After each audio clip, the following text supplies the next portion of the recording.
Well, I'm very delighted to be here in Kloppenburg, Austria. Today we're going to begin our series of talks with discussion of the life of the Buddha. And this is not a very simple topic. And the reason why it's not a simple topic is because there are many different versions of the Buddha's story. And one could ask, are they all talking about the same person? And as I said, that's not a simple question to answer. We have one version of the Buddha's life, which we find in the Pali Canon. These are the scriptures of the Theravada tradition. And this is not really an account which is all put together, but you draw bits and pieces from different texts, and from that you can construct the life of the Buddha. But then later on, as the Buddhist literature developed, many things were added to this bare skeleton of Buddha's life. But then we have a Mahayana version of the Buddha's life, which expands very much the concept of who was Buddha. In this Theravada version, they're speaking about a historical figure who lived from, well, again, there are many different versions of the dates. But one commonly accepted version is from 566 to 485 before the Common Era. And he became enlightened during his lifetime, and he passed away, and that was the end of the continuum of Buddha Shakyamuni. But according to the Mahayana version, that was just part of the story, what was described in the Pali Canon.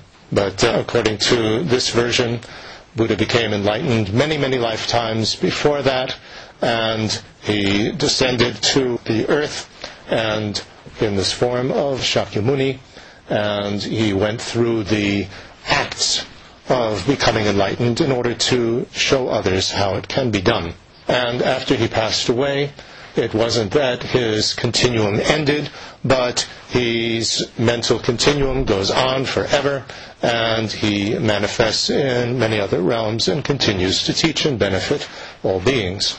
Then we have another version, the Buddha, which we find in the Tantras. And in this version, the Buddha appears in all sorts of different forms simultaneously. And many of these forms are the various so-called meditation deities, which have various colors and many arms and many faces and many legs, all of which represent various aspects of the Buddha's realizations. And the Buddha is appearing in these forms and teaching the Tantras at the same time as he's appearing in a human form in, for instance, Vulture's Peak in India, also teaching sutra teachings. And so when we look at these three versions, and within each of these versions there are subversions, then we become a little bit perplexed who actually was the Buddha.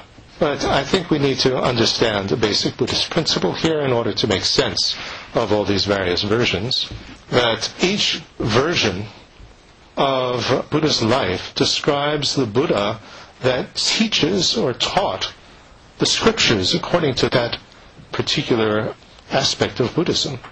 In other words, a Buddha doesn't exist independently of a context.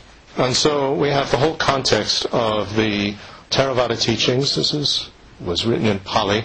And a Buddha that's described in these sources would be a Buddha that would teach what is in those sources. And so, of course, from the point of view of these Theravada sources, it makes no sense that that same person also taught general Mahayana and also taught Tantra. It doesn't fit in to the context of the type of Buddha described in the Pali Canon. And if we look within the Mahayana texts, then that's talking about a Buddha that taught Mahayana. It's not talking about the historical Buddha. By historical Buddha here, I mean one that became enlightened in his lifetime and after he died, finished. No more continuum. Mahayana is not taught by that kind of Buddha. Same thing with Tantra. Don't need to repeat the whole analogy. Here is analogous. So we need to understand things within a context. Nothing exists out of a context. This is a very basic Buddhist principle. And the way that something is described or formulated, it exists relative to that context.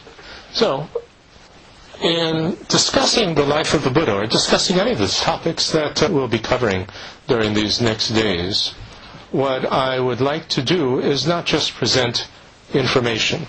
One could present all this material just as information, and I could just, for instance, give fact after fact after fact. And that would be a presentation within a certain context, isn't it? Like what we were talking about, a presentation of the life of a Buddha in a context. But I could also present the same material in a different context, which would be a context of what use is learning about this material? What is the benefit? Because you can pick up the information and the facts from books or from my website. There's no need for me to just read it out or repeat it. And in terms of what use is this material, what benefit, then of course there are various subcategories of that. Buddhism loves to have, at least the Indian Tibetan tradition loves to have subcategories of everything. Everything presented in logical order. So we could see what use and what benefit of this material in terms of my daily life, or what benefit would it have on the Buddhist spiritual path. So let us limit, what I suggest that we do is limit ourselves to the first of these subcategories. What benefit or use does this have to us in our daily life? Why have we come here?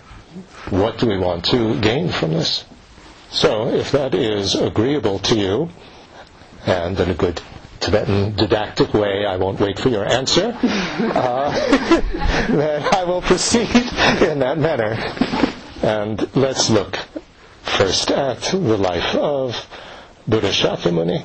The reason why I introduced this point of the different contexts of the life of a Buddha is to hopefully avoid the problematic area that comes up, which is, did Buddha really teach the Mahayana Sutras? Did he really teach the Tantra? Because there have been many debates concerning that within the Buddhist world. Because, you see, nothing was written down at the time of the Buddha. Everything was passed on orally. And a great Indian master, Shantideva, answered this question in debate in his great text, Engaging in Bodhisattva Behavior. He said, any reason that you Hinayanists, Theravadas, one of the schools of Hinayana, any of the reasons that you give for disqualifying our Mahayana Sutras, I could use the exact same reason to disqualify yours. In other words, we say ours were carried on by oral tradition, and you say that yours were carried on by oral tradition, so how do you know that it actually was authentic and that somebody didn't just make it up? So if yours are authentic, ours are authentic.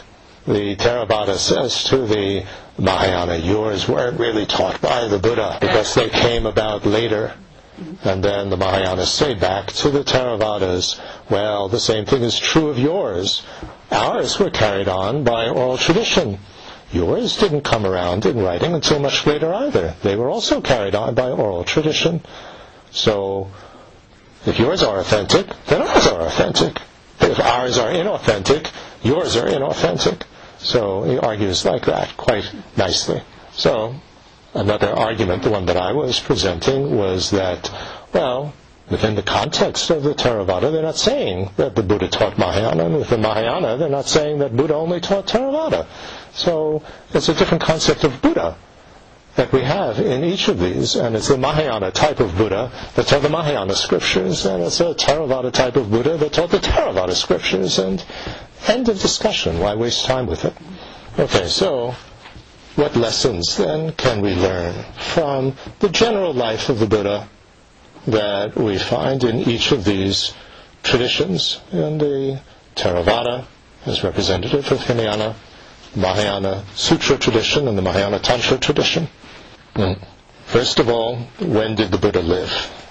He lived at a certain time in a certain society, so again within a context. And this society at that time already had certain basic beliefs, and so Buddha addressed those beliefs, that system, and spoke in terms of that belief system. And so there are basic themes